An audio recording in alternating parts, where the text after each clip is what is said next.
और यहां पर जितने लोग सामने बैठे हुए हैं, मंच पे बैठे हुए, मैं सभी अपने गणमान्य भाइयों को बता देना चाहता हूं, ये एक भी आदमी कोई किराए पे लाया हुआ नहीं है, ये सब उत्तर भारतीय सभा के सदस्य हैं। और ये वो उत्तर भारतीय सभा के सदस्य हैं कि जिन्होंने सिर्फ नागपुर में ही नहीं, सिर्फ महाराष्ट्र में ही नहीं, पूरे हिंदुस्तान में उत्तर भारतीयों का नाम रोशन किया है। आज पूरे विदर्भ में तकरीबन 2 लाख उत्तर भारतीय सभा के सदस्य हैं, आई कार्ड होल्डर हैं, इनकी सबकी लिस्ट कंप्यूटर में अंकित है। उत्तर भारतीय सभा गैर राजनीतिक संस्था है। उत्तर भारतीय सभा कोई राजनीति नहीं करती।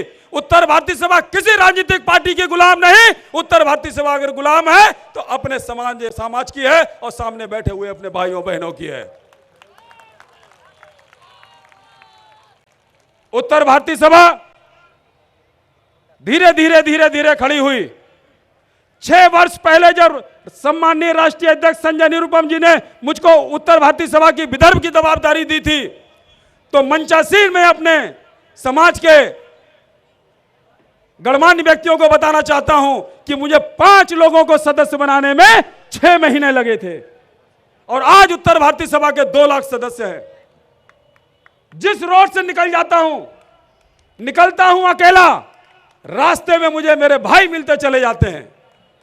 चाहे मैं अमरावती रोड पे जाऊं, चाहे मैं सावनेर सौसा रोड पे जाऊं, चाहे मैं कामठी रोड पे जाऊं, चाहे मैं वर्धा रोड पे जाऊं, यह उत्तर भारतीय सभा जैसे तानपुरे का तार होता है, चाहे यहां हिलाओ तो इसकी झंकार वहां तक पहुंची है, चाहे वहां हिलाओ तो इसकी झंकार यहां तक पहुंचती है। उत्तर भारतीय सभा गरीब लड़कियों की शादी कराती है, कन्यादान करती है। उत्तर भारतीय सभा गरीब बच्चों को पढ़ाती है। उत्तर भारतीय सभा उत्तर भारतीयों के हर दुख सुख में साथ खड़ी रहती है। संजय निरुपम जी बंबई में जुहू बीच पे छठ पूजा मनाते हैं तो वहां लाखों लाख लोग आते हैं, लेकिन नागपुर में भी उत्तर भारतीय सभा छठ पूजा मनाती है अम्माजरी तालाब पे, तो तकरीबन 1 लाख लोग आते हैं। और इसके साक्षात आई विटनेस पूर्व विधायक एसक्यू जमा जी हैं। बोलिए जमा जी, आते हैं कि नहीं आते हैं?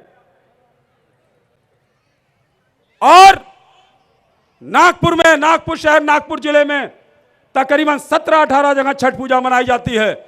उत्तर भारतीय सभा है क्या? जब लोग पूछते हैं तब मैं एक ही चीज बताता हूं कि चाहे कोई मुस्लिम हो, चाहे हिंदू हो, चाहे ठाकुर हो, चाहे पंडित हो, उत्तर भारत से आए हुए 12 प्रदेशों से आए हुए हम सबका एक ही धर्म है, और उस धर्म का नाम है उत्तर भारतीय। हमारी सबकी एक ही जाति है और हमारा एक ही कर्म है, वो है मेहनत। उस मेहनत मजदूरी के भरोसे आज हम सब लोग यहां पर हैं। आपने देखा होगा उत्तर भारतीय सभा का जो लोगो है, ऊंची ऊंची धोती, ऊंचा ऊंचा कुर्ता और एक लाठी और उसमें पोटली। देखिए आप लोग, यह क्यों है? क्योंकि हमको इसी गाली से नवाजा गया, और जब यह गाली दी गई हमको, तो हम भी ऐसे उत्तर भारतीय हैं, हमने उस गाली को अपनी कमजोरी नहीं, उस गाली को हमने अपनी ताकत आज बना ली, और वो ताकत आज सामने कस्तूरचंद पार्क में है। यहां पर जितने भी हमारे भाई लोग आए हुए हैं,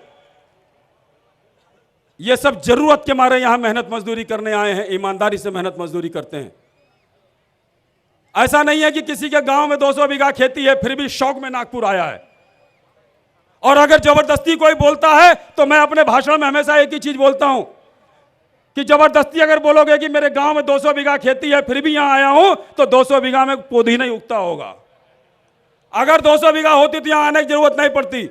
एक बात सच है, हम आए थे ऐसी ऊंची ऊंची धोती पहन के, ऊंचा ऊंचा फटा कुर्ता पहन के, लेकिन आज हमारे पास कोट है, पैंट है, टाई है, बड़ी बड़ी गाड़ियां हैं, अपना खुद का मकान है, दुकान है।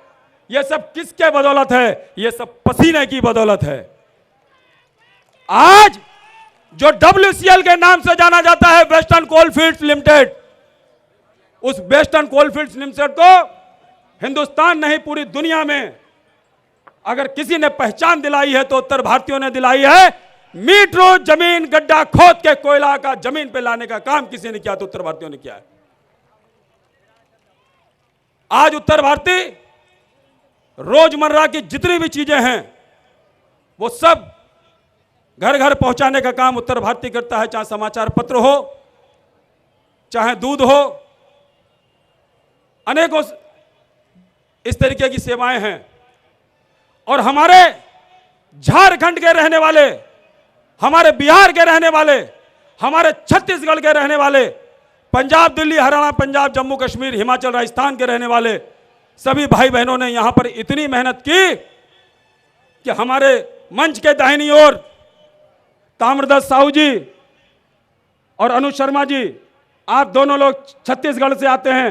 मैं आपको बताना चाहता हूं, हमारे नागपुर में एक एरिया है जिसका नाम है डिप्टी सिग्नल, उससे लगा हुआ कलमना मार्केट है। कलमना बहुत बड़ी मंडी है। हमारे छत्तीसगढ़ के भाई मेहनतकश लोग होते हैं, अपने कंधे पे बोरा उठाते हैं और भारी से भारी ट्रक और ट्रेन के मालगाड़ी के डिब्बे खाली करते हैं, मेहनत करते हैं, मजदूरी करते हैं, लेकिन किसी के सामने हाथ नहीं फैलाते। और जब कभी मैं किसी को बताता हूं हमारे डिप्टी सिग्नल के बारे में, तो एक ही अभी तक धारणा बनी हुई थी, अच्छा वो डिप्टी सिग्नल जहां के लोग कलेमना में काम करते हैं, वो डिप्टी सिग्नल जहां के लोग ईटे गोटे का काम करते हैं। आज उसी डिप्टी सिग्नल के एक बच्चे ने वो धारणा तोड़ दी। 10वीं में 90%, 95% मार्क्स लाके मेरिट में आया वो बच्चा। और आज उस बच्चे का सत्कार भी उत्तर भारतीय सभा के राष्ट्रीय अध्यक्ष सम्मानित संजय निरुपम जी के हाथों से किया जाएगा, कमल साहू। और एक दिन वो आएगा, जो लोग बोलते हैं कि डिप्टी सिग्नल में बोरे उठाने वाले लोग रहते हैं, मैं कहता हूं एक दिन आएगा कि लोग कहेंगे वही डिप्टी सिग्नल जहां वो कलेक्टर साहब रहते हैं, वही डिप्टी सिग्नल जहां वो एसपी साहब रहते हैं, वही डिप्टी सिग्नल जहां वो कमिश्नर साहब रहते हैं। बोलिए आएगा कि नहीं आएगा? हाथ खड़ा करके बताइए। उत्तर भारतीय सिर्फ एक चीज के लिए जाना जाता है, अपनी मेहनत के लिए। आज राजा छत्तीसगढ़िया हमारे सामने बैठे हैं। मैं जब रायपुर गया तो जिस गाड़ी में मैं बैठा था उस गाड़ी का ड्राइवर कौन था? राजा छत्तीसगढ़िया। लेकिन राजा छत्तीसगढ़िया ने एक मजाक की, अनुज शर्मा ने एक चुटकुला सुनाया। बोले भैया, कल किसी ने बताया कि हमारे रायपुर में बहुत बड़ा आदमी आया था, कोई अरबपति खरबपति आदमी होगा शायद। बोले कैसे? बोले उसका ड्राइवर तो अमिताभ बच्चन था, क्योंकि राजा छत्तीसगढ़िया छत्तीसगढ़ के अमिताभ बच्चन के रूप में माने जाते हैं। जोरदार तालियां राजा छत्तीसगढ़िया के लिए। लेकिन यह राजा छत्तीसगढ़िया का प्यार था कि खुद गाड़ी चला के पूरा रायपुर हमें घुमा रहे थे। जिस होटल में जाते थे वहां ऑटोग्राफ और फोटोग्राफ लेने वालों की लाइन लग जाती थी। ये है हमारे छत्तीसगढ़ के भाई बहन। और ऐसे ही हमारे पूरे उत्तर भारत के लोग मेहनत करके अपना एक मुकाम बनाया है। हमारे संजय निरुपम जी जो राष्ट्रीय अध्यक्ष हैं, वो भी एक समाचार पत्र में एक पत्रकार की हैसियत से आए थे। और आज कश्मीर से कन्याकुमारी तक ऐसा कोई व्यक्ति नहीं है जो राष्ट्रीय अध्यक्ष संजय निरुपम जी को जानता नहीं है। मुझको संजय निरुपम जी के साथ पूरा हिंदुस्तान घूमने का बहुत मौका मिला। मैं सौभाग्यशाली हूं। मैं जहां कहीं इनके साथ जाता, मैं सिर्फ लोगों की इधर उधर नजरें देखता था। देख देख देख देख देख देख देख देख देख देख देख देख संजय निरुपम, देख देख देख देख संजय निरुपम, देख देख देख देख संजय निरुपम। चारों तरफ से इस तरीके की आवाजें आती थी। तब मुझे फक्र होता था कि मैं ऐसे गुरु का शिष्य हूं जिसको कश्मीर से कन्याकुमारी तक दुनिया जानती है। और आज वो हमारे राष्ट्रीय अध्यक्ष उत्तर भारतीयों की आन बान शान हैं। उत्तर भारतीय सभा प्रत्येक वर्ष ऐसे समाज के रत्नों को समाज गौरव देती है कि जो लोग कंधे से कंधा मिलाकर समाज के साथ कार्य करते हैं। निरुपम जी, इस बार उत्तर भारतीय सभा ने थोड़ा सा एक नया कॉन्सेप्ट लिया है कि यहां पर जितने भी उत्तर भारतीय बैठे हैं, जन्मभूमि सबकी उत्तर भारत है और उत्तर भारत हमारी जन्मभूमि है, इसलिए उत्तर भारत हमारी मां। हम महाराष्ट्र में आए, महाराष्ट्र ने हमें पाला पोसा, इसलिए महाराष्ट्र हमारी मौसी। और उत्तर भारत के और हमारे महाराष्ट्र में रहने वाले महाराष्ट्रियन भाइयों का हमारा उनका मां और मौसी के बच्चों का रिश्ता है, और मां और मौसी के बच्चों का दूध का रिश्ता होता है, दूध का। और इस मां और मौसी के बच्चों के दूध के रिश्ते के बीच में दूध को फाड़ने का अगर कोई काम करेगा तो हम मां और मौसी के बच्चे कोई बर्दाश्त नहीं करेंगे, उसका हर कीमत पे विरोध करेंगे। इसलिए आज नागपुर से, पत्रकारिता जगत से, नव भारत के सिटी एडिटर सम्मानित संजय तिवारी जी को समाज गौरव से गौरवान्वित किया गया है उत्तर भारतीय सभा की तरफ से। अभी किया जाएगा आपके हस्ते। सुप्रसिद्ध चिकित्सक नागपुर के, दिन रात उस हॉस्पिटल को तो उत्तर भारतीय अपना ही हॉस्पिटल मानते हैं। तालियां बजाना इसलिए चालू कर दी क्योंकि उस हॉस्पिटल का भी नाम ये जानते हैं, उस हॉस्पिटल का पता भी जानते हैं, और उस सुप्रसिद्ध चिकित्सक का भी पता नाम जानते हैं, डॉक्टर पिनाक दंदे। बिना कहे तालियों की गड़गड़ाहट इस चीज की परिचायक है कि उत्तर भारतीय कितना प्यार करते हैं डॉक्टर दंदे से। रिटायर्ड एडिशनल एसपी सम्माननीय राम लखन यादव जी, ऐसा जाबाज पुलिस ऑफिसर पुलिस डिपार्टमेंट में बहुत कम होते हैं।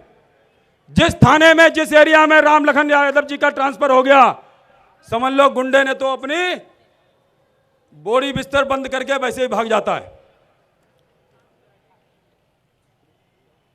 वरिष्ठ समाज सेवक सम्माननीय राधेश्याम शारदा जी, वरिष्ठ समाज सेवक हमारे मित्र सम्माननीय पुरुषोत्तम लोनारे जी, इनका दरवाजा, इनके घर में तो दरवाजा ही नहीं है, जो भी कोई आता है सीधी सड़क बेधड़क घुसता ही चला जाता है।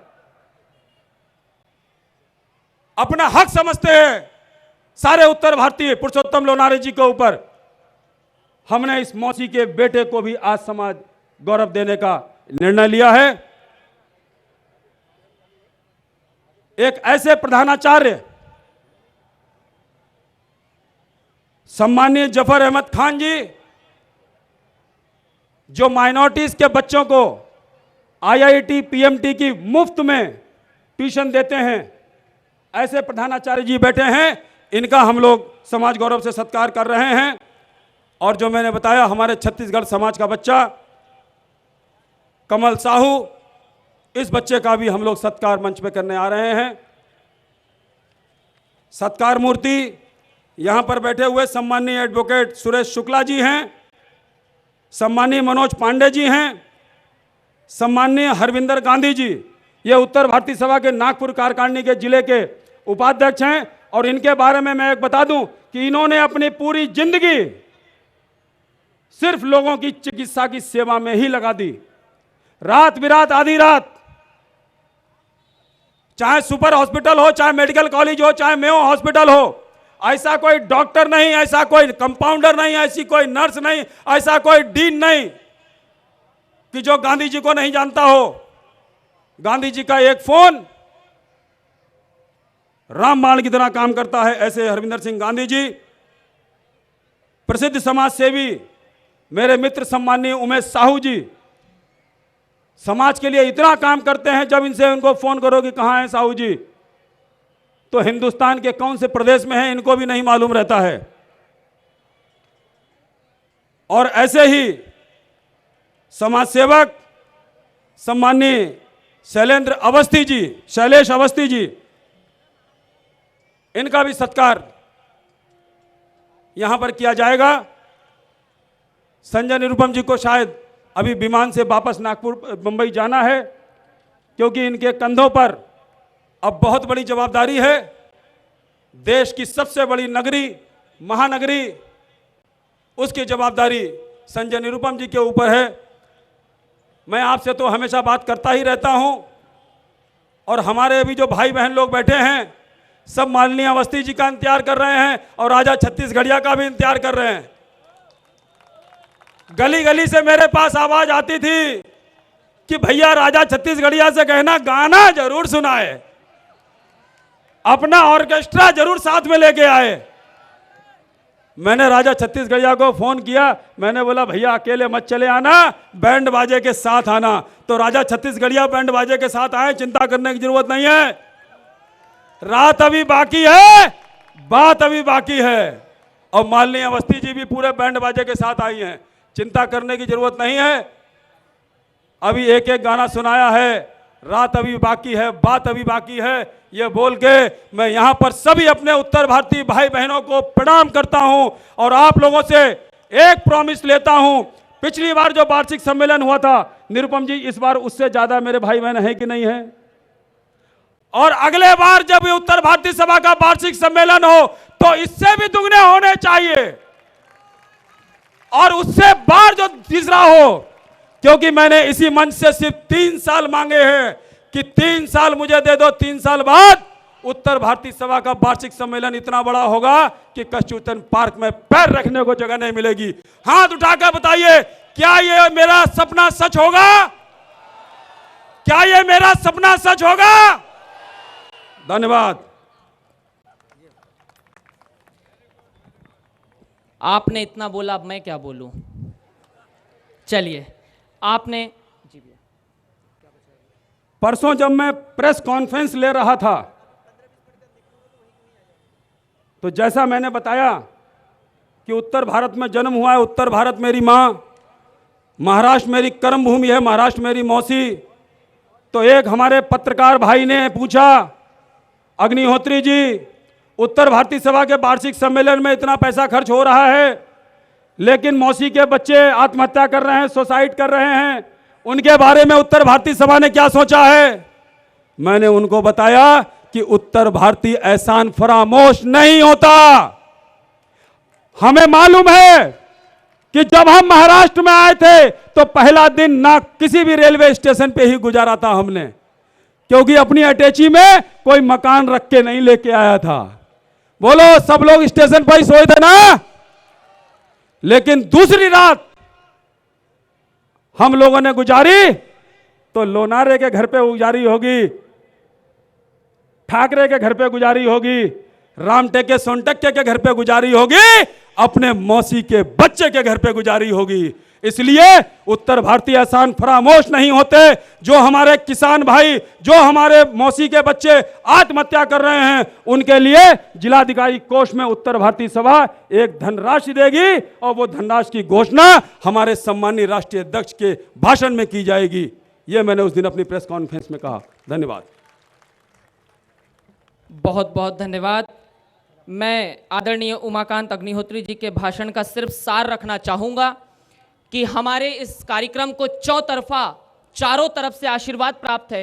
एक तरफ भगवान श्री गणेश का वास है, एक तरफ से बाबा साहब आम्बेडकर हमें संरक्षा देते हैं, और तीसरी तरफ से खुद रिजर्व बैंक हमारे पीछे खड़ा है। तो हमें किस प्रकार की चिंता, हमें किस प्रकार का कोई चिंता करने की आवश्यकता है? उत्तर भारतीय सभा जो राशि देगी वो राशि सही अर्थों में इस देश के किसानों के लिए, इस देश के जिन लोगों को समझता नहीं उनके बारे में महज इतना कर दूं, जो देश की सरकार चला रहे हैं कि धर्म और कानून यहाँ का काला धंधा है, बिक चुकी अमीना बेगम शाहबानो शर्मिंदा है, पंडित मुल्ला काले कौवे आज पाक परिंदा है, तुष्टिकरण कानून यहाँ का कीचड़ से भी गंदा है। फिर पूछो मेरे दिल से यारो कि भारत कैसे जिंदा है? भारत कैसे जिंदा है? भारत जिंदा है उत्तर भारतीयों के कारण, बिहार के किसी आईएएस के कारण, बिहार के किसी आईपीएस के कारण, उत्तर प्रदेश के आप सभी हम सभी के लोगों के कारण। बारी इसलिए आती है मेरे बोलने की ये, क्योंकि अब हम आगे बढ़ रहे हैं समाज गौरव की ओर। मेरे पास इतने अल्फाज नहीं हैं कि मैं उन्हें यहां रेखांकित कर सकूं, अंकित कर सकूं, इसीलिए मैं सिर्फ नाम लूंगा। आप आइए, आदरणीय श्री संजय निरुपम जी से निवेदन है कि आप आएं और हमारे समाज गौरव के समस्त सम्मानित, समाज गौरवान्वित होने वाले हमारे उत्तर भारतीयों का आज यहां पर मनोबल बढ़ाएं, उन्हें इस मंच के माध्यम से प्रेरणा दें। आदरणीय श्री संजय निरुपम जी से निवेदन है, कृपया वे सम्मुख आएं। और पहले समाज गौरव के रूप में सादर आमंत्रित हैं वरिष्ठ पत्रकार आदरणीय श्री संजय तिवारी जी। आदरणीय श्री संजय तिवारी जी, आप नव भारत यहां का जो हिंदी समाचार पत्र है उसमें एक ऐसी भूमिका निभाते हैं